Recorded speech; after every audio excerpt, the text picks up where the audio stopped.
या देवी सर्वभूतेषु मा कूष्माण्डरूपेण संस्थिता नमस्तस्यै नमस्तस्यै नमस्तस्यै नमो नमः।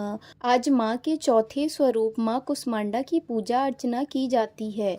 दोस्तों, आज के वीडियो में आप सुनेंगे माँ दुर्गा सप्तशती का 5वां, 6वां, 7वां और 8वां अध्याय। नवरात्रि के चौथे दिन इन 4 अध्याय के पाठ किए जाते हैं और अंत में आरती और क्षमा प्रार्थना करेंगे। तो आइए सबसे पहले 5वें अध्याय को सुनते हैं। बोलिए माँ भगवती की, बोलिए माँ कुष्मांडा की जय। देवताओं द्वारा देवकी की स्तुति। चंड मुंड के मुख से अंबिका के रूप की प्रशंसा सुनकर शुंभ का उनके पास दूत भेजना और दूत का निराश लौटना। ओम। इस उत्तर चरित्र के रुद्र ऋषि हैं, महासरस्वती देवता है, अनुष्टुप छंद है, भीमा शक्ति है, भ्रामरी बीज है, सूर्य तत्व है और सामवेद स्वरूप है। महासरस्वती की प्रसन्नता के लिए उत्तर चरित्र के पाठ में इसका विनियोग किया जाता है, जो अपने कर कमलों में घंटा, शूल, हल, शंख, मुसल, चक्र, धनुष और बाण धारण करती है।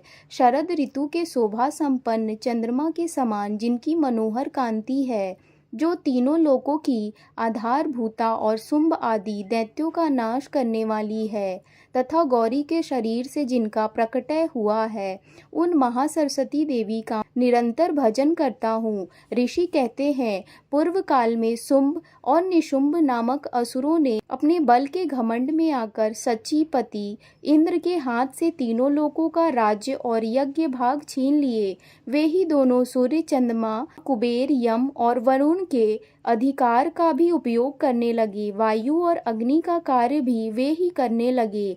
उन दोनों ने सब देवताओं को अपमानित, राज्य भ्रष्ट, पराजित तथा अधिकारहीन करके स्वर्ग से निकाल दिया। उन दोनों महान असुरों से तिरस्कृत देवताओं ने अपराजिता देवी का स्मरण किया और सोचा, जगदम्बा ने हम लोगों को वर दिया था कि आपत्ति काल में स्मरण करने पर मैं तुम्हारी सब आपत्तियों का तत्काल नाश कर दूंगी। यह विचार कर देवता गिरिराज हिमालय पर गए और वहां भगवती विष्णु माया की स्तुति करने लगे।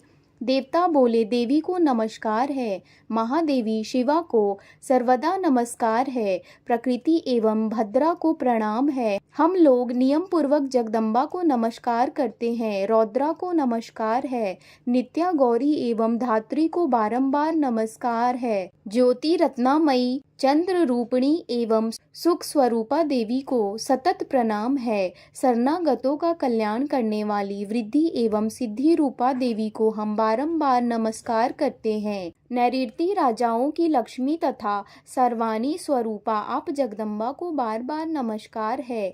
दुर्गा, दुर्गपारा, सारा, सर्वकारिणी, ख्याति कृष्णा और धूम्रा देवी को सर्वदा नमस्कार है। अत्यंत सौम्य तथा अत्यंत रौद्र रूपा देवी को हम नमस्कार करते हैं, उन्हें हमारा बारंबार प्रणाम है। जगत की आधारभूता कृति देवी को बारंबार नमस्कार है। जो देवी सब प्राणियों में विष्णु माया के नाम से कही जाती है, उनको नमस्कार, उनको नमस्कार, उनको बारंबार नमस्कार है। जो देवी सब प्राणियों में चेतना कहलाती है, उनको नमस्कार, उनको नमस्कार, उनको बारंबार नमस्कार है। जो देवी सब प्राणियों में बुद्धि रूप से स्थित है, उनको नमस्कार, उनको नमस्कार, उनको बारंबार नमस्कार है। जो देवी सब प्राणियों में निद्रा रूप से स्थित है, उनको नमस्कार, उनको नमस्कार, उनको बारंबार नमस्कार है। जो देवी सब प्राणियों में क्षुधा रूप से स्थित है, उनको नमस्कार, उनको नमस्कार, उनको बारंबार नमस्कार है। जो देवी सब प्राणियों में छाया रूप से स्थित हैं, उनको नमस्कार, उनको नमस्कार, उनको बारंबार नमस्कार है। जो देवी सब प्राणियों में शक्ति रूप से स्थित हैं, उनको नमस्कार, उनको नमस्कार, उनको बारंबार नमस्कार है। जो देवी सब प्राणियों में तृष्णा रूप से स्थित है, उनको नमस्कार, उनको नमस्कार, उनको बारंबार नमस्कार है। जो देवी सब प्राणियों में क्षमा रूप से स्थित हैं उनको नमस्कार, उनको नमस्कार, उनको बारंबार नमस्कार है। जो देवी सब प्राणियों में जाति रूप से स्थित हैं उनको नमस्कार, उनको नमस्कार, उनको बारंबार नमस्कार है। जो देवी सब प्राणियों में लज्जा रूप से स्थित हैं उनको नमस्कार, उनको नमस्कार, उनको बारंबार नमस्कार है। जो देवी सब प्राणियों में शांति रूप से स्थित हैं उनको नमस्कार, उनको नमस्कार, उनको बारंबार नमस्कार है। जो देवी सब प्राणियों में श्रद्धा रूप से स्थित है उनको नमस्कार, उनको नमस्कार, उनको बारंबार नमस्कार है। जो देवी सब प्राणियों में कांति रूप से स्थित है उनको नमस्कार, उनको नमस्कार, उनको बारंबार नमस्कार है। जो देवी सभी प्राणियों में लक्ष्मी रूप से स्थित है उनको नमस्कार, उनको नमस्कार, उनको बारंबार नमस्कार है। जो देवी सभी प्राणियों में वृत्ति रूप से स्थित है उनको नमस्कार, उनको नमस्कार, उनको बारंबार नमस्कार है। जो देवी सभी प्राणियों में स्मृति रूप से स्थित हैं उनको नमस्कार, उनको नमस्कार, उनको बारंबार नमस्कार है। जो देवी सभी प्राणियों में दया रूप से स्थित हैं उनको नमस्कार, उनको नमस्कार, उनको बारंबार नमस्कार है। जो देवी सब प्राणियों में दृष्टि रूप से स्थित हैं उनको नमस्कार, उनको नमस्कार, उनको बारंबार नमस्कार है। जो देवी सभी प्राणियों में माता रूप से स्थित हैं उनको नमस्कार, उनको नमस्कार, उनको बारंबार नमस्कार है। जो देवी सभी प्राणियों में भ्रांति रूप से स्थित हैं उनको नमस्कार, उनको नमस्कार, उनको बारंबार नमस्कार है। जो जीवों के इंद्रिय वर्ग की अधिष्ठात्री देवी एवं सब प्राणियों में सदा व्याप्त रहने वाली हैं उनको व्याप्ति देवी को बारंबार नमस्कार है। जो देवी चैतन्य रूप से इस संपूर्ण जगत को व्याप्त करके स्थित हैं उनको नमस्कार, उनको नमस्कार, उनको बारंबार नमस्कार है। पूर्व काल में अपने अभीष्ट की प्राप्ति होने से देवताओं ने जिनकी स्तुति की तथा देवराज इंद्र ने बहुत दिनों तक जिनका सेवन किया वह कल्याण की साधन भूता ईश्वरी हमारा कल्याण और मंगल करे तथा सारी आपत्तियों का नाश कर डाले।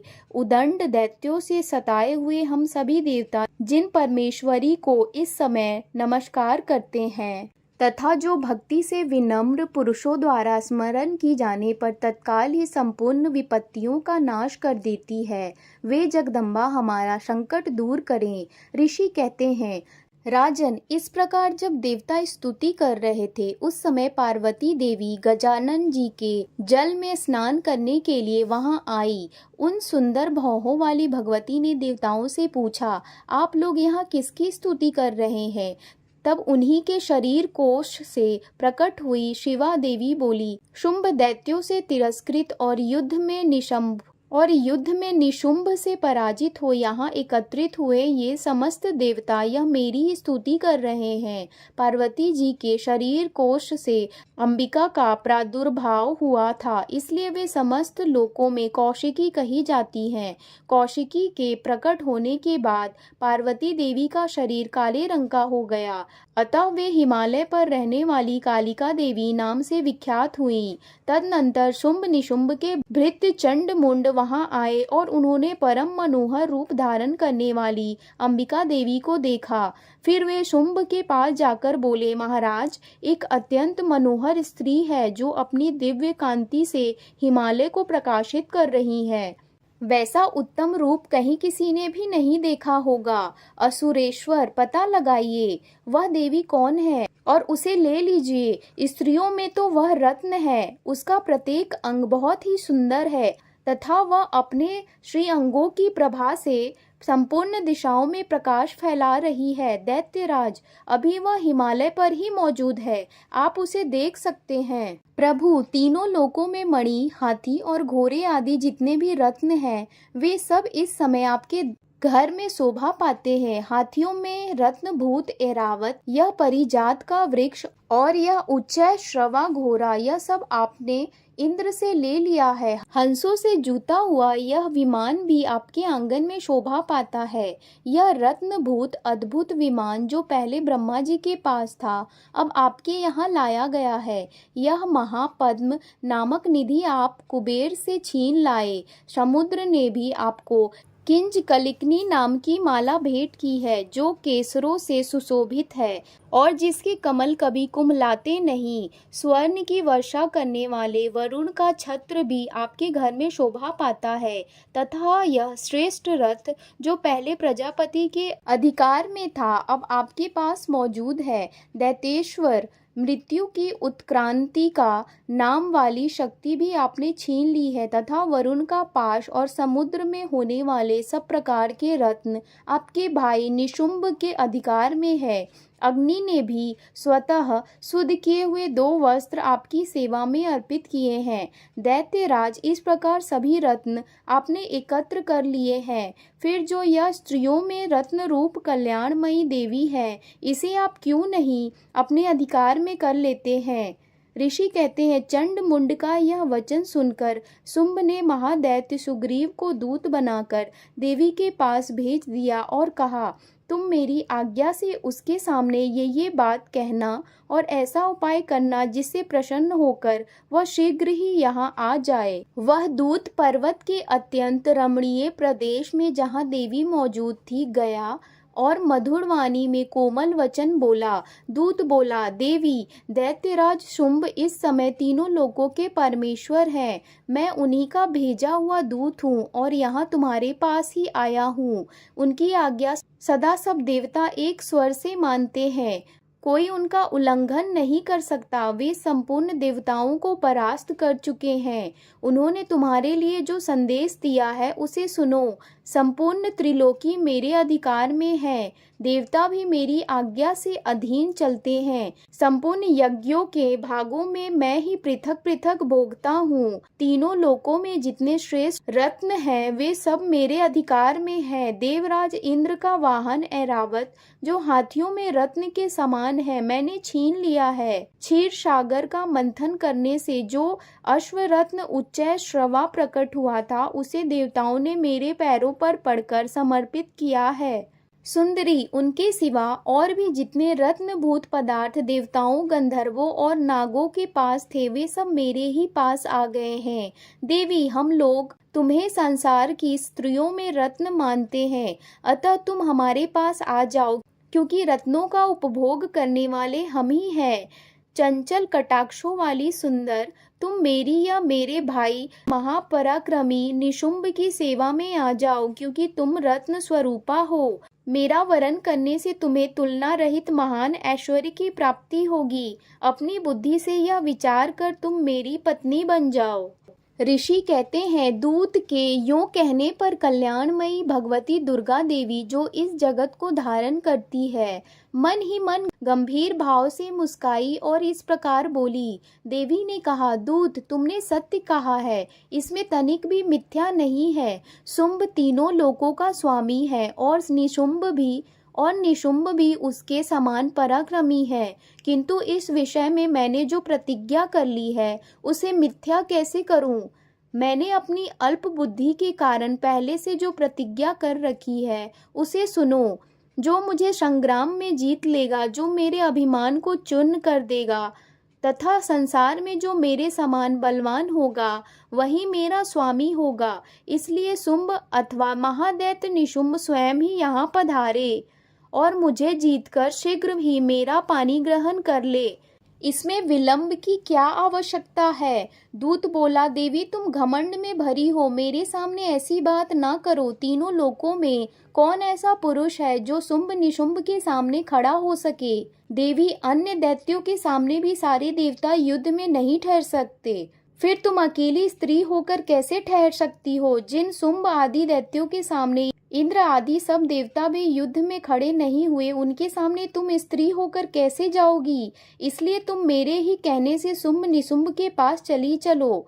ऐसा करने से तुम्हारे गौरव की रक्षा होगी, अन्यथा जब वे केश पकड़कर घसीटेंगे तब तुम्हें अपनी प्रतिष्ठा खोकर जाना पड़ेगा। देवी ने कहा, तुम्हारा कहना ठीक है। शुंभ बलवान और निशुंभ भी बड़े पराक्रमी हैं, किंतु क्या करूं, मैंने पहले बिना सोचे समझे प्रतिज्ञा कर ली है। अतः अब तुम जाओ, मैंने तुमसे जो कुछ कहा है वह सब दैत्यराज से आदर पूर्वक कहना, फिर उन्हें जो उचित लगे वह करे। इस प्रकार श्री मार्कंडे पुराण में सावर्णिक मनवंतर की कथा के अंतर्गत देवी महात्म्य में देवी दूत संवाद नामक 5वां अध्याय पूरा हुआ।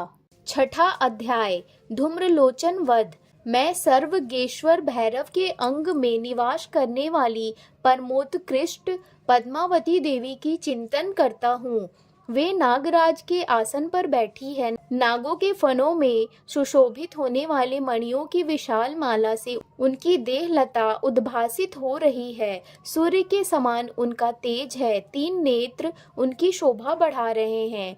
वे हाथों में माला, कुंभ, कपाल और कमल लिए हुए हैं तथा उनके मस्तक में अर्धचंद्र का मुकुट सुशोभित है। ऋषि कहते हैं, देवी का यह कथन सुनकर दूतों को बड़ा समर्ष हुआ और उसने दैत्यराज के पास जाकर सब समाचार विस्तार पूर्वक कह सुनाया। दूत के उस वचन को सुनकर दैत्यराज कुपित हो उठा और दैत्य सेनापति धूम्रलोचन से बोला, धूम्रलोचन, तुम शीघ्र अपनी सेना साथ लेकर जाओ और उस दुष्ट के केस पकड़कर घसीटते हुए उसे बलपूर्वक यहाँ ले आओ। उसकी रक्षा करने के लिए यदि कोई दूसरा खड़ा हो तो वह देवता, यक्ष अथवा गंधर्व ही क्यों न हो, उसे अवश्य मार डालना। ऋषि कहते हैं, शुंभ के इस प्रकार आज्ञा देने पर वह धूम्रलोचन दैत्य 60,000 असुरों की सेना को साथ लेकर वहां से तुरंत चल दिया। वहां पहुंचकर उसने हिमालय पर रहने वाली देवी को देखा और ललकार कर कहा, अरे तू शुंभ निशुंभ के पास चल। यदि इस समय प्रसन्नता पूर्वक मेरे स्वामी के समीप नहीं चलेगी तो मैं बलपूर्वक झोंटा पकड़कर घसीटते हुए तुझे ले चलूंगा। देवी बोली, तुम्हें दैत्यों के राजा ने भेजा है। तुम स्वयं भी बलवान हो और तुम्हारे साथ विशाल सेना भी है। ऐसी दशा में यदि मुझे बलपूर्वक ले चलोगे तो मैं तुम्हारा क्या कर सकती हूँ। ऋषि कहते हैं, देवी के यूं कहने पर असुर धूम्रलोचन उनकी ओर दौड़ा। तब अंबिका ने हुम शब्द का उच्चारण मात्र से उसे भस्म कर दिया। फिर तो क्रोध में भरी हुई दैत्यों की विशाल सेना और अंबिका ने एक दूसरे पर तीखे सहायकों, शक्तियों तथा फारसों की वर्षा आरंभ की। इतने में ही देवी का वाहन सिंह क्रोध में भरकर भयंकर गर्जना करके गर्दन के बालों को हिलाता हुआ असुरों की सेना में कूद पड़ा। उसने कुछ दैत्यों को पंजों की मार से, कितनों को अपने जबड़ों से और कितने ही महादैत्य को पटककर ओठ की दाढ़ों से घायल करके मार डाला। उस सिंह ने अपने नखों से कितनों के पेट फाड़ डाले और थप्पड़ मारकर कितनों के सिर धड़ से अलग कर दिए, कितनों की भुजाएं और मस्तक काट डाले तथा अपनी गर्दन के बाल हिलाते हुए उसने दूसरे दैत्यों के पेट फाड़कर उनका रक्त चूस लिया। अत्यंत क्रोध में भरे हुए देवी के वाहन उस महाबली सिंह ने क्षण भर में ही असुरों की सारी सेना का संहार कर डाला। शुंभ ने जब सुना कि देवी ने धूम्रलोचन असुरों को मार डाला तथा उसके सिंह ने सारी सेना का सफाया कर डाला, तब उस दैत्यराज को बड़ा क्रोध हुआ। उसका होंठ कांपने लगा। उसने चंड और मुंड नामक 2 महादैत्यों को आज्ञा दी, हे चंड और हे मुंड, तुम लोग बहुत बड़ी सेना लेकर वहां जाओ। उस देवी के झोंटे पकड़कर अथवा उसे बांधकर शीघ्र यहाँ ले आओ। यदि इस प्रकार उसको लाने में संदेह हो तो युद्ध में सब प्रकार के अस्त्र शस्त्रों तथा समस्त आसुरी सेना का प्रयोग करके उसकी हत्या कर डालना। उस दुष्टा की हत्या होने तथा सिंह के भी मारे जाने पर उस अंबिका को बांधकर साथ ले शीघ्र ही लौट आना। इस प्रकार श्री मार्कंडे पुराण में सावर्णिक मनवंतर की कथा के अंतर्गत देवी महात्म्य में धूम्रलोचन वध नामक 6ठा अध्याय पूरा हुआ। 7वां अध्याय चंड और मुंड का वध। मैं माता अग्नि देवी का ध्यान करता हूँ। वे रत्नमय सिंहासन पर बैठकर पढ़ते हुए तोते का मधुर शब्द सुन रही है। उनके शरीर का वर्ण श्याम है। वे अपना एक पैर कमल पर रखे हुए हैं और मस्तक पर अर्धचंद्र धारण करती हैं तथा कल्हार पुष्पों की माला धारण किए वीणा बजाती हैं। उनके अंग में कसी हुई चोला शोभा पा रही है। वे लाल रंग की साड़ी पहने, हाथ में शंखमय पात्र लिए हुए। उनके वदन पर मधु का हल्का हल्का प्रभाव जान पड़ता है और ललाट में बिंदी शोभा दे रही है। ऋषि कहते हैं, तदनंतर शुंभ की आज्ञा पाकर वे चंडमुंड आदि दैत्य चतुरिणी से सेना के साथ अस्त्र शस्त्रों से सुसज्जित हो चल दिए। फिर गिरिराज हिमालय के स्वर्णमय ऊंचे शिखर पर पहुंचकर उन्होंने सिंह पर बैठकर देवी को देखा। वे मंद मंद मुस्कुरा रही थी। उन्हें देखकर दैत्य लोग तत्परता से पकड़ने का उद्योग करने लगे। किसी ने धनुष तान लिया, किसी ने तलवार संभाली और कुछ लोग देवी के पास आकर खड़े हो गए। तब अंबिका ने उन शत्रुओं के प्रति बड़ा क्रोध किया। उस समय क्रोध के कारण उनका मुख काला पड़ गया, ललाट में भौहें टेढ़ी हो गई और वहां से तुरंत विकराल मुखी काली प्रकट हुई, जो तलवार और पाश लिए हुई थी। वे विचित्र खटवांग धारण किए और चीते के चर्म की साड़ी पहनकर नर मुंडों की माला से विभूषित थी। उनके शरीर का मांस सूख गया था, केवल हड्डियों का ढांचा था, जिससे वे अत्यंत भयंकर लग रही थी। उनका मुख बहुत विशाल था, जीभ लपलपाने के कारण वे और भी डरावनी प्रतीत होती थी। उनकी आंखें भीतर को धसी हुई और कुछ लाल थी। वे अपनी भयंकर गर्जना से संपूर्ण दिशाओं को गुंजा रही थी। बड़े बड़े दैत्यों का वध करती हुई वे कालिका देवी बड़े वेग से दैत्यों की उस सेना पर टूट पड़ी और उन सबको भक्षण करने लगी। वे पार्श्व रक्षकों, योद्धाओं और घंटा सहित कितने ही हाथियों को एक ही हाथ से पकड़कर मुंह में डाल लेती थी। इसी प्रकार घोड़े, रथ और सारथी के साथ रथी सैनिकों को मुंह में डालकर वे उन्हें बड़े भयानक रूप से चबा डालती थी। किसी के बाल पकड़ लेती, किसी का गाल दबा देती, किसी के पैरों से कुचल डालती और किसी को छाती के धक्के से गिराकर मार डालती। वे असुरों के छोड़े हुए बड़े बड़े अस्त्र शस्त्र मुंह से पकड़ लेती और रोष में भरकर उनको दांतों से पीस डालती। काली ने बलवान एवं दुरात्मा दैत्यों की वह सारी सेना रौंद डाली, खा डाली और कितनों को मार भगाया। कोई तलवार के घाट से उतारे गए, कोई खटवांग से पीटे गए और कितने ही असुर दांतों के अग्रभाग से कुचले जाकर मृत्यु को प्राप्त हुए। इस प्रकार देवी ने असुरों की उस सारी सेनाओं को क्षण भर में मार गिराया। यह देख चंड उन अत्यंत भयानक काली देवी की ओर दौड़ा तथा महादैत्य मुंड ने भी अत्यंत भयंकर बाणों की वर्षा से तथा हजारों बार चलाए हुए चक्रों से उन भयानक नेत्रों वाली देवी को आच्छादित कर दिया। वे अनेकों चक्र देवी के मुख में समाते हुए ऐसे जान पड़े मानो सूर्य के बहुतेरे मंडल बादलों के उदर में प्रवेश कर रहे हों। तब भयंकर गर्जना करने वाली काली ने अत्यंत रोष में भरकर विकट अट्टहास किया। उस समय उनके विकराल वदन के भीतर कठिनता से देखे जा सकने वाले दांतों की प्रयास से वे अत्यंत उज्जवल दिखाई देती थी। देवी ने बहुत बड़ी तलवार हाथ में ले हंग का उच्चारण करके चंड पर धावा किया और उसके केश पकड़कर उसी तलवार से उसका मस्तक काट डाला। चंड को मारा गया देखकर मुंड भी देव की ओर दौड़ा। तब देवी ने रोष में भरकर उसे भी तलवार से घायल करके धरती पर सुला दिया। महापराक्रमी चंड और मुंड को मारा गया देखकर मरने से बची हुई बाकी सेना भय से व्याकुल हो चारों ओर भाग गई। तदनंतर काली ने चंड और मुंड का मस्तक हाथ में ले चंडिका के पास जाकर प्रचंड अट्टहास करते हुए कहा, देवी, मैंने चंड और मुंड नामक इन दो महापशुओं को तुम्हें भेंट किया है। अब युद्ध यज्ञ में तुम शुंभ और निशुंभ का स्वयं ही वध करना। ऋषि कहते हैं, वहां लाए हुए उन चंड मुंड नामक महादैत्यों को देखकर कल्याणमयी चंडी ने काली से मधुर वाणी में कहा, देवी, तुम चंड और मुंड को लेकर मेरे पास आई हो, इसलिए संसार में चामुंडाए के नाम से तुम्हारी ख्याति होगी। इस प्रकार श्री मार्कंडेय पुराण में सावर्णिक मनवंतर की कथा के अंतर्गत देवी महात्म्य में चंडमुंड वध नामक 7वां अध्याय पूरा हुआ। 8वां अध्याय, मैं अणिमा आदि सिद्धिमयी किरणों से आवृत भवानी का ध्यान करता हूँ। उनके शरीर का रंग लाल है, नेत्रों में करुणा लहरा रही है तथा हाथों में पाश, अंकुश, बाण और धनुष शोभा पाते हैं। ऋषि कहते हैं, चंड और मुंड नामक दैत्यों के मारे जाने तथा बहुत सी सेना का संहार हो जाने पर दैत्यों के राजा प्रतापी शुंभ के मन में बड़ा क्रोध हुआ और उसने दैत्यों की संपूर्ण सेना को युद्ध के लिए कूच करने की आज्ञा दी। वह बोला, आज उदा युद्ध नाम के 86 दैत्य सेनापति अपने सेनाओं के साथ युद्ध के लिए प्रस्थान करेंगे। कंबू नाम वाले दैत्यों के 84 सेना नायक अपनी वाहिनी से घिरे हुए यात्रा करे।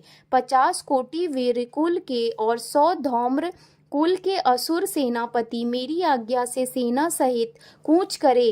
कालक, दौरहृद, मौर्य और काल के असुर भी युद्ध के लिए तैयार हो मेरी आज्ञा से तुरंत प्रस्थान करे। भयानक शासन करने वाला असुर राज शुंभ इस प्रकार आज्ञा दे सहस्त्रों बड़ी बड़ी सेनाओं के साथ युद्ध के लिए प्रस्थित हुआ।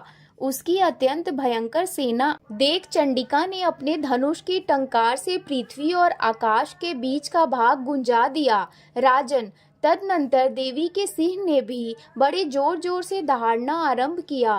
फिर अंबिका ने घंटे के शब्द से उस ध्वनि को और भी बढ़ा दिया। धनुष की टंकार, सिंह की दहाड़ और घंटे की ध्वनि से संपूर्ण दिशाएं गूंज उठी। उस भयंकर शब्द से काली ने अपने विकराल मुख को और भी बढ़ा लिया तथा इस प्रकार वे विजयिनी हुई। उस तुमुल नाद को सुनकर दैत्यों की सेनाओं ने चारों ओर से आकर चंडिका देवी, सिंह तथा काली देवी को क्रोध पूर्वक घेर लिया।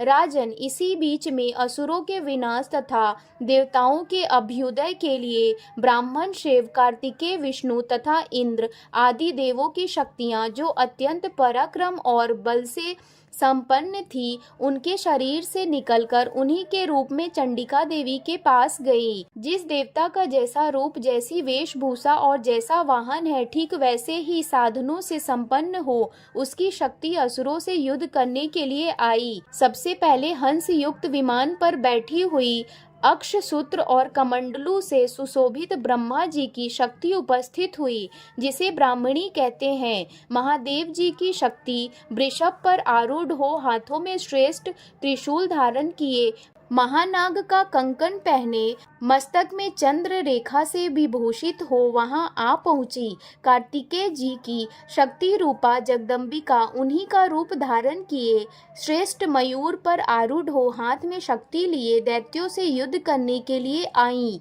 इस प्रकार भगवान विष्णु की शक्ति गरुड़ पर विराजमान हो, शंख, चक्र, गदा, शंख, धनुष तथा खड़ग हाथ में लिए वहीं आई। अनुपम यज्ञ वाराह का रूप धारण करने वाले श्री हरि जो शक्ति है, वह भी वाराह शरीर धारण करके वहां उपस्थित हुई। नरसिंही शक्ति भी नरसिंह के समान शरीर धारण करके वहां आई। उसकी गर्दन के बालों के झटके से आकाश के तारे बिखरे पड़ते थे। इसी प्रकार इंद्र की शक्ति वज्र हाथ में लिए गजराज ऐरावत पर बैठकर आई। उसके भी सहस्त्र नेत्र थे। इंद्र का जैसा रूप है वैसा ही उसका भी था।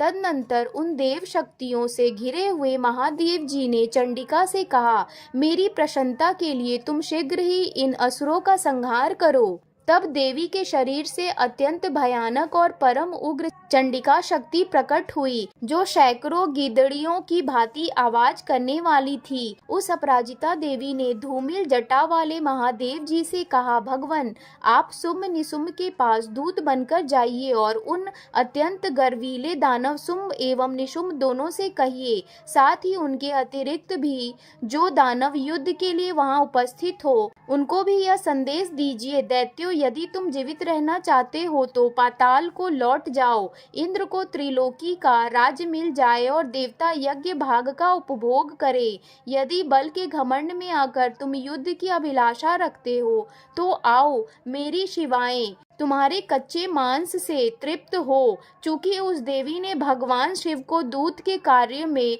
नियुक्त किया था, इसलिए वह शिवदूती के नाम से संसार में विख्याता हुई। वे महादैत्य भी भगवान शिव के मुंह से देवी के वचन सुनकर क्रोध में भर गए और जहाँ कात्यायनी विराजमान थी उस ओर बढ़े। तदनंतर वे दैत्य अमर्ष में भरकर पहले ही देवी के ऊपर बाण शक्ति और ऋषि आदि अस्त्रों की वृष्टि करने लगे। तब देवी ने भी खेल खेल में ही धनुष की टंकार की और उसमें छोटे हुए बड़े बड़े वाणों द्वारा दैत्यों के चलाए हुए बाण शूल शक्ति फरसों को काट डाला। फिर काली उनके आगे होकर शत्रुओं को शूल के प्रहार से विदीर्ण करने लगी और खटवांगड़ से उनका कचूमर निकालती हुई रणभूमि में विचरने लगी। ब्राह्मणी भी जिस जिस ओर दौड़ती उसी उसी ओर अपने कमंडलू का जल छिड़क कर शत्रुओं के ओज और पराक्रमों को नष्ट कर देती थी। माहेश्वरी ने त्रिशूल से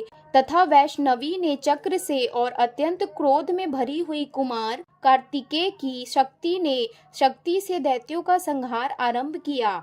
इंद्र शक्ति के वज्र प्रहार से विदीर्ण हो सैकड़ों दैत्य दानव रक्त की धारा बहाते हुए पृथ्वी पर सो गए। वाराही शक्ति ने कितनों का अपनी थुथुन की मार से नष्ट किया, दाढ़ों के अग्रभाग से कितनों की छाती छेद डाली तथा कितने ही दैत्य उसके चक्र की चोट से विदीर्ण होकर गिर पड़े। नरसिंह भी दूसरे दूसरे महादैत्यों को अपने नखों से विदीर्ण करके खाती और सिंहनाद से दिशाओं एवं आकाश को गूंजाती हुई युद्ध क्षेत्र में विचरने लगी। कितने ही असुर शिवदूती के प्रचंड अट्टहास से अत्यंत भयभीत हो पृथ्वी पर गिर पड़े और गिरने पर उन्हें शिवदूती ने उन्हें उस समय अपना ग्रास बना लिया। इस प्रकार क्रोध में भरे हुए मातृगणों को नाना प्रकार के उपयोगों से बड़े बड़े असुरों का मर्दन करते देख दैत्य सैनिक भाग खड़े हुए। मातृगणों से पीड़ित दैत्यों को युद्ध से भागते देख रक्त बीज नामक महादैत्य क्रोध में भरकर युद्ध करने के लिए आया। उसके शरीर से जब रक्त की बूंद पृथ्वी पर गिरती तब उसी के समान शक्तिशाली एक दूसरा महादैत्य पृथ्वी पर पैदा हो जाता। महासुर रक्त बीज हाथ में गदा लेकर इंद्र शक्तियों के साथ युद्ध करने लगा। तब इंद्री ने अपने वज्र से रक्त बीज को मारा। वज्र से घायल होने पर उसके शरीर से बहुत सा रक्त चूने लगा और उसी के समान रूप तथा पराक्रम वाले योद्धा उत्पन्न होने लगे। उसी के शरीर से रक्त की जितनी बूंदें गिरी उतने ही पुरुष उत्पन्न हो गए। वे सब रक्त बीज के समान ही वीर्यवान, बलवान तथा पराक्रमी थे। वे रक्त से उत्पन्न होने वाले पुरुष अत्यंत भयंकर अस्त्र शास्त्रों का प्रहार करते हुए वहां मातृगणों के साथ घोर युद्ध करने लगे। पुनः वज्र के प्रहार से जब उसका मस्तक घायल हुआ तब रक्त बहने लगा और उससे हजारों पुरुष उत्पन्न हो गए।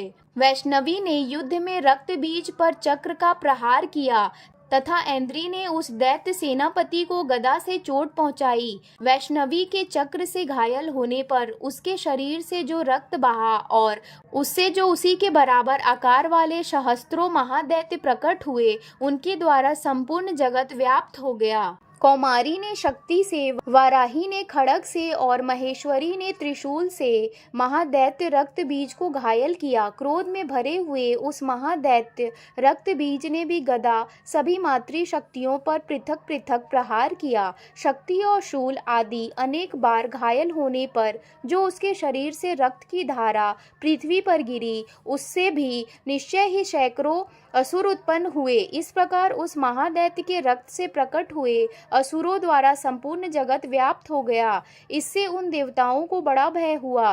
देवताओं को उदास देख चंडिका ने काली से शीघ्रता पूर्वक कहा, चामुंडे तुम अपना मुख और भी फैलाओ तथा मेरे शस्त्रपात से गिरने वाले रक्त बिंदुओं और उनसे उत्पन्न होने वाले महादैत्यों को तुम अपने इस उतावले मुख से खा जाओ। इस प्रकार रक्त से उत्पन्न होने वाले महादैत्यों का भक्षण करती हुई तुम रण में विचरती रहो। ऐसा करने से उस दैत्य का सारा रक्त क्षीण हो जाने पर वह स्वयं ही नष्ट हो जाएगा। उन भयंकर दैत्यों को जब तुम खा जाओगी तब दूसरे नए दैत्य उत्पन्न नहीं हो सकेंगे। काली से यूं कहकर चंडिका देवी ने शूल से रक्त बीज को मारा और काली ने अपने मुख में उसका रक्त ले लिया। तब उसने वहां चंडिका पर गदा से प्रहार किया, किंतु उस गदापात ने देवी को तनिक भी वेदना नहीं पहुंचाई। रक्त बीज के घायल शरीर से बहुत सा रक्त गिरा, किंतु ज्यों ही वह गिरा त्यों ही चामुंडा ने उसे अपने मुख में ले लिया। रक्त गिरने से काली के मुख में जो महादैत्य उत्पन्न हुए उन्हें भी वह चट कर गई और उनसे रक्त बीज का रक्त भी पी लिया। तदनंतर देवी ने रक्त बीज को, जिसका रक्त चामुंडा ने पी लिया था, वज्र, बाण, खड्ग तथा ऋषि आदि से मार डाला। राजन, इस प्रकार शास्त्रों के समुदाय से आहत एवं रक्तहीन हुआ महादैत्य रक्त बीज पृथ्वी पर गिर पड़ा। नरेश्वर, इससे देवताओं को अनुपम हर्ष की प्राप्ति हुई और मातृगण उन असुरों के रक्तपान के मद से उद्धत सा होकर नृत्य करने लगा। इस प्रकार श्री मार्कंडेय पुराण में सार्वणिक मनवंतर की कथा के अंतर्गत देवी महात्म्य में रक्त बीज वध नामक 8वां अध्याय पूरा हुआ। बोलिए सिंहवानी दुर्गा मैया की जय। क्षमा प्रार्थना। परमेश्वरी, मेरे द्वारा रात दिन सहस्त्रों अपराध होते रहते हैं। यह मेरा दास है, यूं समझकर मेरे उन अपराधों को तुम कृपा पूर्वक क्षमा करो। परमेश्वरी, मैं आवाहन नहीं जानता, विसर्जन करना नहीं जानता तथा पूजा करने का ढंग भी नहीं जानता। क्षमा करो देवी सुरेश्वरी। मैंने जो मंत्रहीन, क्रियाहीन और भक्तिहीन पूजन किया है वह सब आपकी कृपा से पूर्ण हो। सैकड़ों अपराध करके भी जो तुम्हारी शरण में जा जगदम्बा कहकर पुकारता है उसे वह गति प्राप्त होती है जो ब्रह्मादि देवताओं के लिए भी सुलभ नहीं। जगदम्बिके, मैं अपराधी हूँ किंतु तुम्हारी शरण में आया हूँ। इस समय दया का पात्र हूँ, तुम जैसा चाहो वैसा करो। देवी परमेश्वरी, अज्ञान से, भूल से अथवा बुद्धि भ्रांत होने के कारण मैंने जो न्यूनता या अधिकता कर दी हो वह सब क्षमा करो और प्रसन्न हो। सच्चिदानंद स्वरूपा परमेश्वरी जगन्माता, सच्चिदानंद स्वरूपा परमेश्वरी जगन्माता कामेश्वरी, तुम प्रेम पूर्वक मेरी यह पूजा स्वीकार करो और मुझ पर प्रसन्न रहो। देवी सुरेश्वरी, तुम गोपनीय से भी गोपनीय वस्तु की रक्षा करने वाली हो। मेरे निवेदन किए हुए इस जप को ग्रहण करो, तुम्हारी कृपा से मुझे सिद्धि प्राप्त होगी। सिंहवानी दुर्गा मैया की जय। अम्बे मैया की जय। जगत जननी दुर्गा मैया की जय। आरती।